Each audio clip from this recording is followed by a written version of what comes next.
ભોળાનાથ ને પાર્વતીમાં બે હિમાલયમાં બેઠા હતા ને, એક નાની એવી વાત કરી દઉં. એટલે માં પાર્વતી વિષ્ણુ ભગવાનના ઘરે બેહવા ગયા અને વિષ્ણુ ભગવાન એમને મકાન બનાવેલા સરસ મજાના. તો બેનોની તો પ્રકૃતિ હોય કે એક રકાબી લાવ્યો હોય તો પછી ભલે કિલો ખાંડ બગડે પણ આજુબાજુમાં ભેગી કરીને દેખાડે, આ રકાબી લાવ્યા, રકાબી લાવ્યા, રકાબી લાવ્યા. એ ઘર બનાવ્યું તે બધું દેખાડવા માંડ્યા કે જો એમ કેવું સુંદર મજાનું ઘર બનાવ્યું, આમાં હુવાનું, આમાં રાંધવાનું, અહીંયા અનાજ મૂકવાનું, આ ફલાણું ઢીકડું બધું દેખાડ્યું.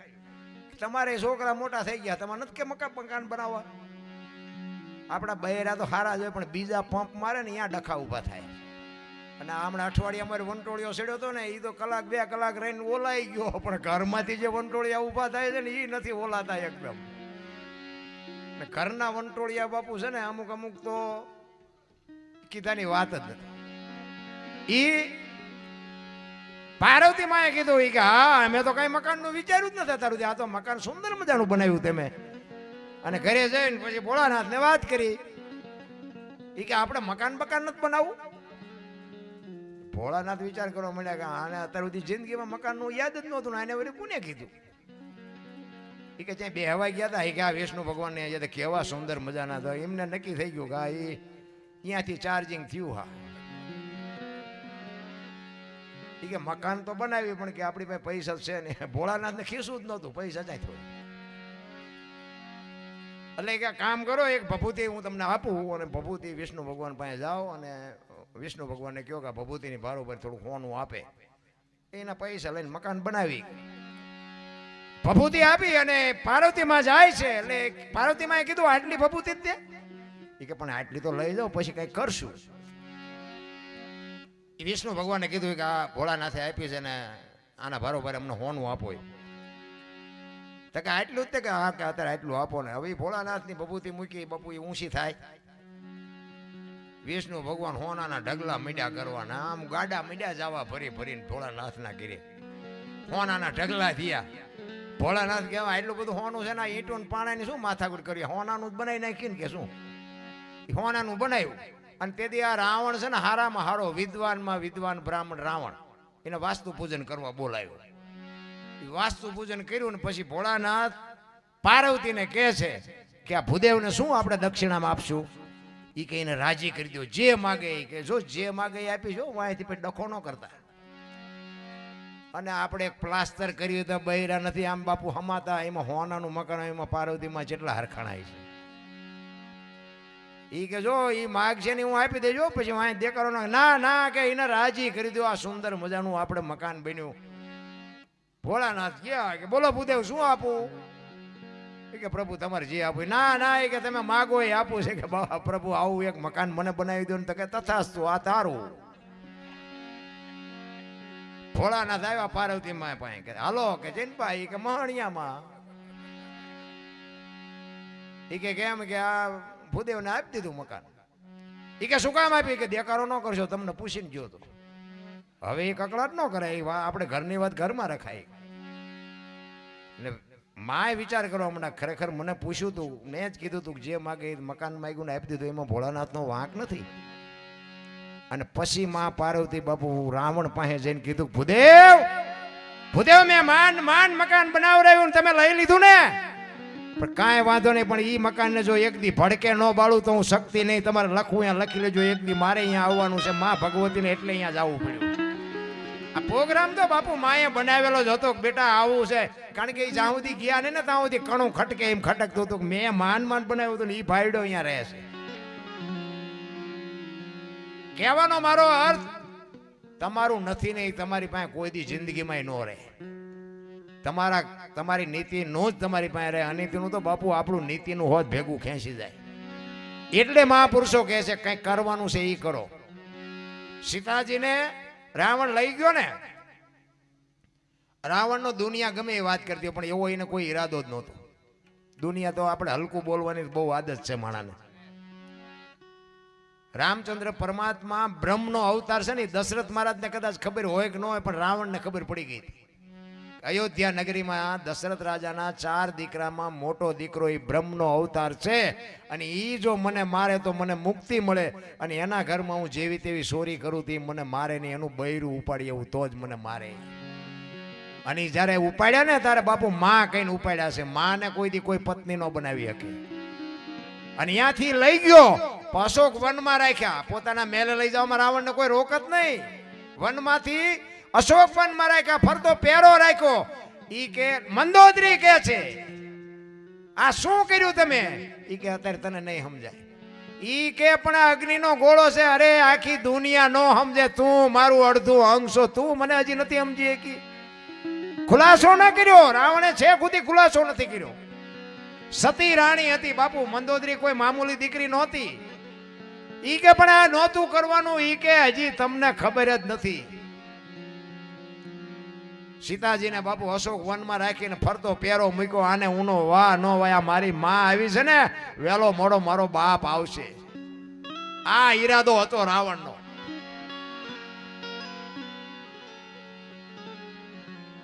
બાકી તો બધાએ ઊંધું ચિતરી નાખ્યું છે એટલું તો મારી પાસે. રામાયણ તો રામાયણ છે મારા રામ. રામાયણ તમે એક ઘરમાં તમે નાનું મોટું પુસ્તક રાખો ને બાપુ અજુક તો કોઈ દી પ્રસંગ ન બને. રામાયણ ની એટલી તાકાત છે રામ.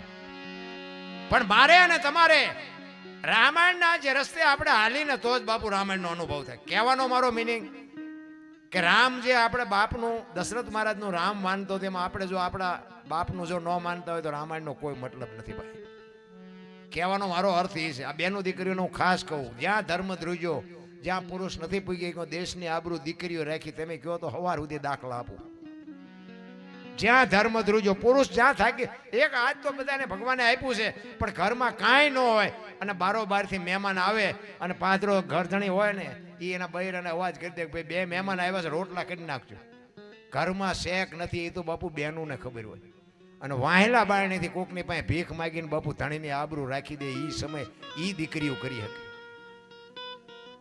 જ્યાં ધર્મ સગાડ છે આ બાપુ જંગાવતી નો તો કોઈ ઓળખત નહીં. જેટલા સફળ પુરુષો છે ને એમાં એક માનો હાથ છે. જલારામ ને વીરબાઈ નો હોત તો કોઈ નો ઓળખત. જબુમાં નો હોત તો સવારામ બાપાને કોઈ ઓળખત નહીં.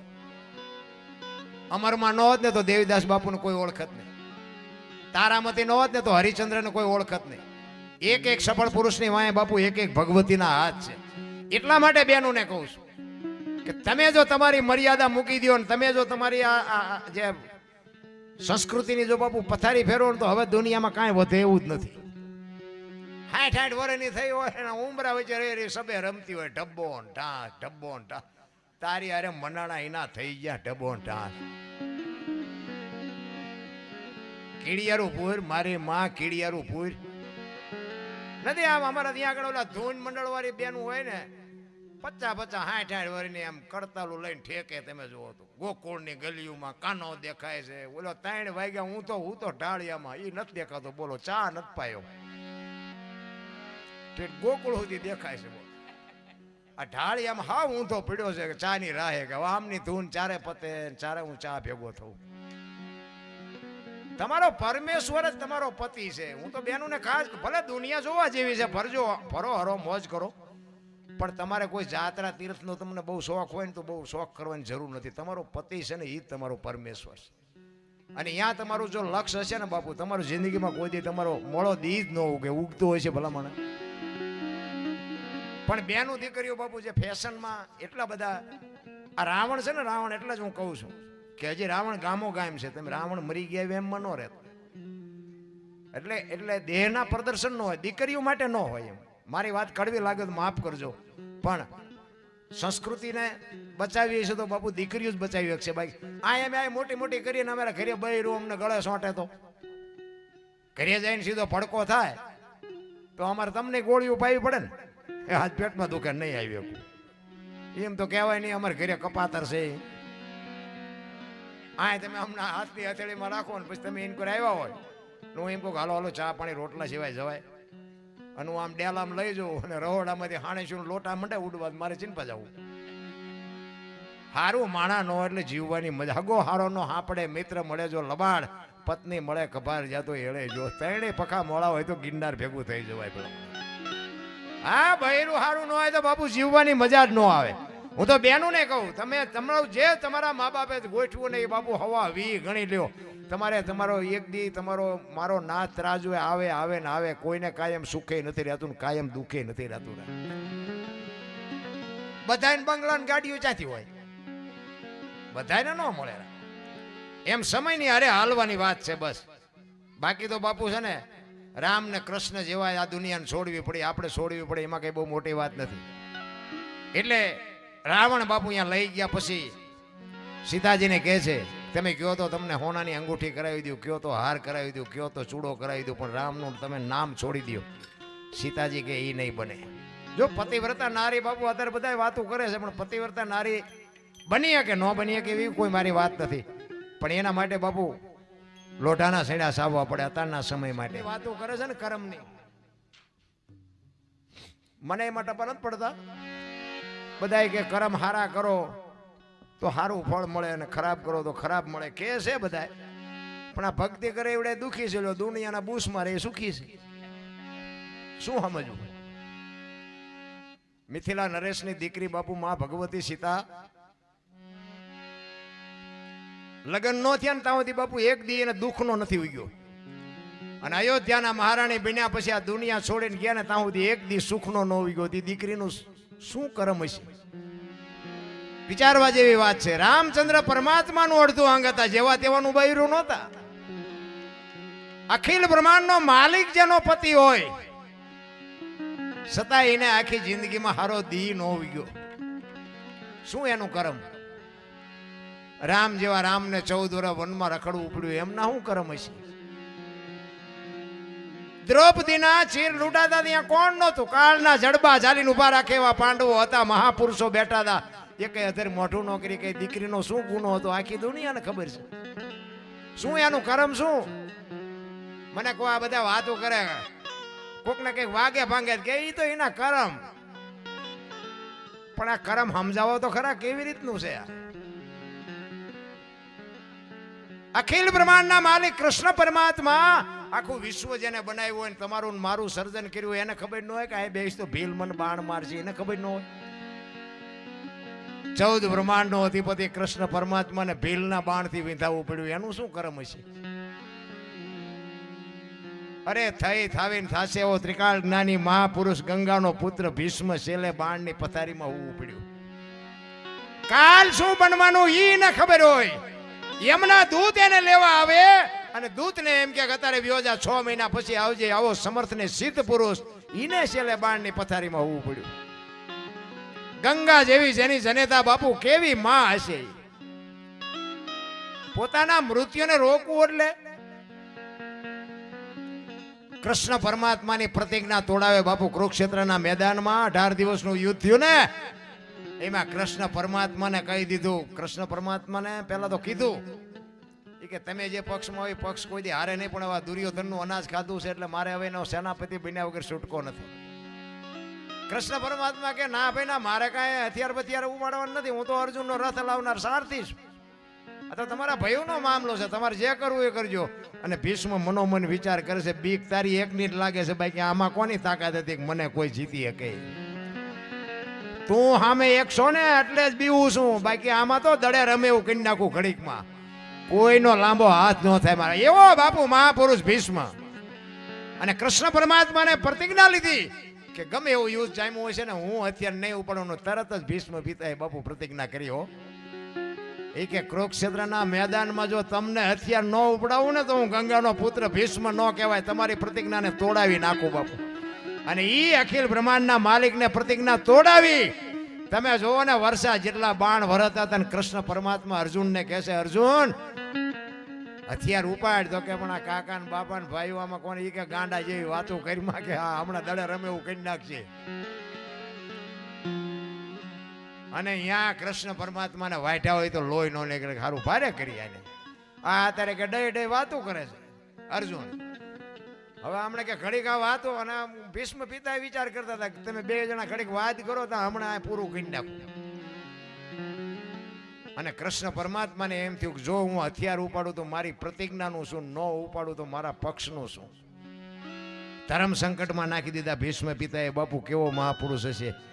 અને આમ સુદર્શન ચક્ર કર્યું ને બાપુ, તો તરત જ હથિયાર મૂકી દીધા. કાં કહેતો હતો ને કે હથિયાર ને ઉપડાવ્યા ને ભાઈડે. ઈ ભીષ્મ બાપુ છેલ્લે બાણની પથારીમાં હોવું પડ્યું. શું ગરમની ગતિ હોઈ શકે? ધર્મરાજા જેવા ધર્મરાજા બાપુ, આપણે કહીએ ને સાચા માર્ગે હાલો બાપુ, ઈ પોતાના હક માટે લડ્યો. યુધિષ્ઠિર ધર્મરાજા પોતાના હક માટે લડ્યો, પણ છેલ્લે બાપુ 5 ફૂટ ધરતી ન મળી. એક ધરતી હાટું લડ્યા, પણ એને હાડ હેમાળે ગાળવા જવું પડ્યું. 5 ફૂટ જગ્યા ન મળી તો એનું શું કરમ હશે? બહુ બાપુ અટપટી વાતું છે આ, કઈ સમજાય એવું જ નથી. ભોળાનાથ નો દીકરો કે ગણપતિ નું માથું કાપીને કે ભોળાનાથે હાથીનું લગાડ્યું. ફોટામાં મૂર્તિ જોઈ ને આપણે, તે હું એમ કઉ છું પેલું કાપ્યું ત્યાં જ નહીં પડ્યું હોય, હાથીનું કાપ લગાડ્યું. આ મગજમારી વાળું છે. મને હમણાં જ એક ભાઈએ ફોન કર્યો, આ વિડીયોના માધ્યમથી કોઈક બધા જોતા હોય ને, મને કે બાપુ એક તમારું કામ હતું. મેં બોલો.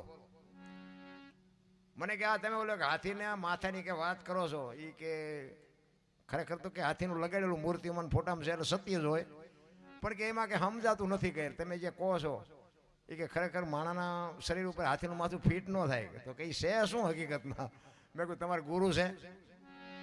એ કે ગુરુ છે. મેં તો એમને પૂછજો. પણ કે અમારા ગુરુ એટલા જ્ઞાની નથી. મેં તો તમારે બહુ પૂછજો. હું કાંઈ તમારો ગુરુ નથી. મેં બધાને જવાબ દેવા હું નથી બંધાણો. આ ભક્તિ કરવામાં સારું નથી હો. કેટલાય લોહી પીવે છે બાપુ, આનું શું. મેં ઘરના છોકરા હાસવો ને મા બાપની સેવા કરો. બહુ આમાં ઊંડો ઉતરશો ને બીડીઓ ઠૂઠા વીણતા થઈ જઈશું. પેલા મેં જન્મા, પછી જન્મા બડા ભાઈ ધામધૂમથી મારા બાપા જન્મ્યા, પછી જન્મી મારી માં. આવું હોય વાહ ભાઈ નાખે ને કોક. પેલા હું જન્મ્યો, પછી મારા મોટા ભાઈ, પછી મારા બાપા, ને પછી મારી માં. અમે કહીએ છીએ કે આવું હોય. તમને ન સમજાય તમારો પ્રશ્ન છે. આની માટે સદગુરુ જોવે. એમ નામ કોઈ નહીં. તમારે ભણવું એટલું ભણો, વિદેશમાં જાઓ, જ્યાં પ્લેનમાં રખડો એ પ્લેનમાં રખડો. બાકી અમારી વાત તમને નો બેહે. અને જો બેહી જાય તમે અમને બોલાવો. તમે એટલા બધા કઈ હારા નથી, તમે અમને પૈસા દઈ દો છો. હું હનુમાનજી મહારાજનો ઉપાસક છું, રામદેવજી બાપાનો હનુમાનજીનો બેનો ઉપાસક છું. આ આપણો જો મેળ પડ્યો ને તો આ બે જ આપણો મેળ પડ્યો છે. નકર આપણને તો કા ઉપર વ્યાજ જાવ ને કા માઇલ પાવ તમારે ન હોત. હા, હું સત્ય કહું છું. આ બધા પીરિયડમાંથી હું પાર થયેલો છું. આ પહેરેલા હગા નથી થતા ને આપણા છે ને એ આમ મારે મૂકી દેતા હતા. પછી આ ભજનનો મારે તમને કોઈને હુજવાનું જ નથી, કારણ કે પૈસા જ એટલા છે. અધર માથું જ નથી કરી શકવાના તમે. આ હાકડીમાં આવ્યા વગેરે હનુમાન ચાલીસા આવડે જ નહીં. હાકડીમાં આવે પછી જ હનુમાન તમને યાદ આવે. અને તમે હાકડીમાં આવો ને હનુમાન ચાલીસા ચાલુ કરો તો હનુમાનને ન ખબર હોય. જિંદગીમાં બોલ્યો નથી, મયથી એકલો. રોજનો રિયાઝ જોઈ બાપુ, એ આવીને ઉભો રહે. 100%ની વાત છે. અને અમે વાત સાંભળી, અમને હમણાં ભાઈ કહેતા હતા એ કે અમારે પહેલા નાની મૂર્તિ હતી ને અત્યારે વધે છે. ખરેખર હનુમાનજી તો વધે જ છે 100%. અમારે અહીંયા 3 મૂર્તિ એવી છે, 3 જગ્યાએ એવા મંદિર છે. એક તો મારા ખેતરના શેઠે છે, વર્ષો પુરાણી રાજાશાહી વખતની. અને કોકને સપનામાં આવ્યા ને કીધું કે આમાં માયા છે. એ માયાની ખબર પડે એટલે કોઈ દિવસ જાય નહીં ને કોઈ ભાગ પડાવે. આપણે આખે આખું બધાને આખું જ ખાઈ જવું છે. પછી ગળે રેને ઉલટ્યું કરે રાતે જ્યાં ખોદવા 4-5 જણા જે સવારે 7 ફૂટ ખોદ્યું ને પછી બાપુ ભડાકો થયો ને પછી જે ભાગ્યા જોડા પડ્યા રહ્યા અહીંયા. અમારે એવા હનુમાનજી છે. એ બાપુ મૂર્તિ નાની હોય છે, અત્યારે મારા જેવડી છે. કોક વાર આવો અહીંયા હું તમને દર્શન કરાવું. મારા ખેતરના શેઠે છે. કહેવાનો મારો મિનિંગ, હનુમાનજી બાપુ અષ્ટ સિદ્ધિ નવ નિધિ કે દાતા, અસબર દીન જાનકી માતા. બાપુ માં ભગવતી સીતાજીએ એને અજર અમરનું વરદાન આપ્યું છે. કારણ કે સતયુગ પૂરો થયો ને કળિયુગ આવ્યો ને, તે કળિયુગ ને આડા હનુમાનજી ઉભા રહ્યા કે કળિયુગ ને હું આવવાનો હતો. ભોળાનાથે કીધું એ કે હનુમાનજી વિધિના લેખમાં તમે માથું મારો માં. એ કે નહીં, કળિયુગ ને જો આવે ને તો મારા રામનું કોઈ નામ ન લે. કળિયુગ નથી આવવા દેવું. ભોળાનાથે બહુ સમજાવ્યા કે નહીં, તમારું અપમાન થઈ જાય, તમે વ્યા જાઓ, કે હું કળિયુગ ને નહીં આવવા દઉં. અને પછી ભોળાનાથે કીધું કે હનુમાન તારી જે ભક્તિ કરે ને એને કોઈ દી તકલીફ નહીં થાય. હું બાકી કળયુગને આવવા દે વિધિના વિધાન છે. અને આજે બાપુ હનુમાનજીની જે ભક્તિ કરે ને એને વાંધો નથી આવતો નથી આવતો નથી આવતો. આ તમે ત્યાં તમારા બજરંગ યુવક મંડળ છે ને એને આપણી ગેરંટી કોઈ દી અને અમે હનુમાનને ભલામણ કરશું કે આવડામનું ધ્યાન રાખજો. આ 100%ની વાત છે બાપુ. આ એની ઉપાસના છે. હમણાં ઓલી દીકરી એવડી દીકરી હતી ગાતી હતી ને આપણે બધા સામું થાકી રહ્યા હતા ને આપણે આવડા ઢાંઢા થયા તો આપણને હનુમાન ચાલીસા ન આવડે, કઠણાઈ ન કહેવાય. અને તમને એટલું બધું લાગતું કે એટલું બધું હેલું છે. તમારું ગામ છે ને અહીંયા આવીને કે આમાં જય બોલાવો તો તમને ખબર પડે કેટલું અઘરું છે. લોહીના ધબકારા વધી જાય એવડી એક આ દીકરી કેવડી છે. ધન્યવાદ ન દેવાય. આટલા જણા હોય છે બાપુ મોઢું ફાડવું એટલે અમે તો જો કે નાક કાન ઘરે મૂકીને જ આવી છે. અમારે તો કાંઈ છે જ નહીં. અમારે તો મજાનો. અને અમારે તો મારો તો એક જ હિસાબ છે કે હું તો અમુકના મા બાપને બાપુ જે દુઃખી થાય છે, અમુક દીકરીઓ દુઃખી થાય છે, એ જોઉં છું ને એક આપણો આત્મો કકડે છે. એટલે એ તો ખાલી આપણે જાહેરાત કરી. બાકી હું દુનિયાને શું સુધારું? બાકી ના કે હું તો જાહેરમાં કહું છું તમે રાતે 2 વાગે તમારા ઘરે આવો અને તમારી શેરીનું કૂતરું તમને જોઈને જો પૂંછડી ન પટપટાવે મરી જવાય. કૂતરું ઓળખતું નથી, દુનિયા શું ઓળખે? આપણે આપણી આટલેથી તમારે નોંધ કરી લેવાની કે આપણી ગામમાં આબરૂ કેટલી છે. કૂતરું આપણને જોવે, આપણી શેરીનું કૂતરું ખંભાવથી ઊભું થાય મારો ધણી આવ્યો, મારો ધણી આવ્યો. બાકી કૂતરું આમ જોઈને એમ કે આ તો લુખે છે અને જ્યાં બટકું રોટલો નાખ્યો છે, મરી જવાય. કૂતરાને ખબર પ્રેમની જરૂર છે બાપુ. પ્રેમ હોય ને અહીંયા બાપુ પરમેશ્વર આવે. પ્રેમને વાચા હોત તો જગત જોગી બની જાત, હલકીને હેમાળે જાત, પછી ભગવા ફેરી ભૂદરા. એ કૂતરાને આપણે એક બટકો રોટલો આપી છે ને તોય આપણી શેરીમાં કોઈ અજાણ્યો માણા આવે ને તો એ ખબર આપે છે. હગા છોકરા મા બાપનું નથી હાસવતા. આપણે ભજનમાં જાય છે ભજન આપણામાં નથી જાતું. ઈ માથાકૂટ છે. એક બેન હતા ને બાજુના ગામમાં કથા બેઠી હતી. આ તમારી કથા રહી. એના ઘરવાળાને કે કથા સાંભળવા જવું? એ કે જા ને. હા જુદી નિરાય જીયા બેન હા જે આવ્યા. એનો ઘરવાળો કે કથા સાંભળવા ગઈ હતી? કે હા. શું બાપુ વાંચતા હતી? કે માણા માણા માણા. એ કે પણ બાપુ હું કે કેટલા બધા માંડવા. પણ કે બાપુ હું વાંચે કે મોટા મોટા તેપેલા ને કેટલું રાંધેલું ને કેટલા માણા ખાય. એ કે પણ બાપુ હું વાંચતા હતા? એ તો કે ઈ કે એટલા બધા માણસ થોડું સંભળાય. નકરી બહાર જ રખડી બોલો. સગડોળમાં બેઠી, સકડીમાં બેઠી. અહીંથી કે કથા સાંભળવા જવું. હજી આપણે બહાર રખડતા એવું નથી લાગતું? એક ઘડી હાથી મેં બાપુ 24 કલાકમાં કાંઈક કરજો. એ તમારી મારી હારે આવવાનું છે. બાકી તો હરો ફરો મોજ કરો. ભગવાન આપ્યો ખાઓ પીવો વાપરો. આપણા ગરડાને હારા લુગડા નથી જીડ્યા.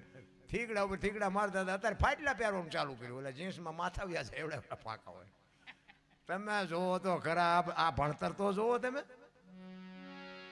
અમારે તો ટાબરિયા દીકરા છે ને એ પહેરે ને પછી હું એમને કહું આવાજ એમ પહેરતા હતા. ખબર નહોતી આવું ટાણું આવશે ને કે એમ હાઈસવા હોત તો એમ અત્યારે પહેર જ તારી હારે.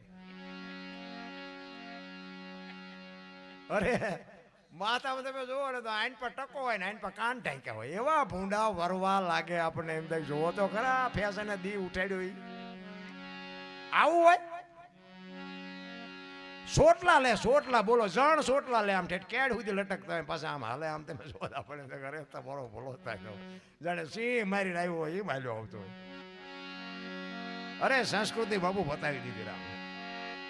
હનુમાનજી મહારાજનું સાનિધ્ય છે ત્યારે આપણે એક રામાયણ ઉપર જવું છે. હનુમાનજી રામચંદ્ર પરમાત્મા એ 14 વર્ષ વનમાં રહ્યા. પછી અહીંયા હનુમાનજી ગયા ને પછી આવ્યા ને ખબર આપી કે સીતાજી છે અહીંયા. પછી શેતબંધુ રામેશ્વરની સ્થાપના થઈ. એટલે હનુમાનજી મહારાજ આમ પથ્થર મૂકે. હમણાં ભાઈએ વાત કરી ને એમ પથ્થર મૂકે અને બાપુ પાણા તરે. એમાં રાવણના જે સૈનિકો હતા ને એ ગભરાઈ ગયા કે હારા આમને પાણા મૂકે ને તરે આમને પોગાય કેવી રીતે? આ તો મારી નાખે. રાવણ પાસે જઈને કીધું એ કે સીતાજીને હોંપી દો ને. કે કેમ? એ કે ઓલા આમ પાણા મૂકે છે દરિયામાં તો પાણા તરે છે, આપણને જીવવા દે. રાવણ કે પણ એમાં શું બહુ મોટી વાત હતી, પાણા તો મારેથી તરે. તો બધા કે તમારથી તરે કે હા હા. અને મંદોદરી ઉભા ઉભા સાંભળે. આપણું બૈરું તો આપણને ન ઓળખતું હોય. તમે જેટલા સારા કામ કર્યા છે નો આપણા બૈરીને આપણને ન ખબર હોય. પણ મંદોદરી બોલ્યા નહીં. એમને એમ થયું કે આ શું મોટી મોટી કરે છે, મારેથી પાણા તરે. એટલે એમના સૈનિકો કે તમારથી પાણા તરે કે અમને ખાતરી કેમ થાય કે હાલો તમને નજરે દેખાડું. ગયા મંદોદરીએ ગયા. એ કે તમે લાવો તમારા હાથમાં પાણો હોય લાવો મને આપો, તમે કયો એ પાણો હું નાખું. રાવણને એક પાણો આપ્યો ને પાણો એને બાપુ નાખ્યો ને પાણો મીડ્યો તરવા.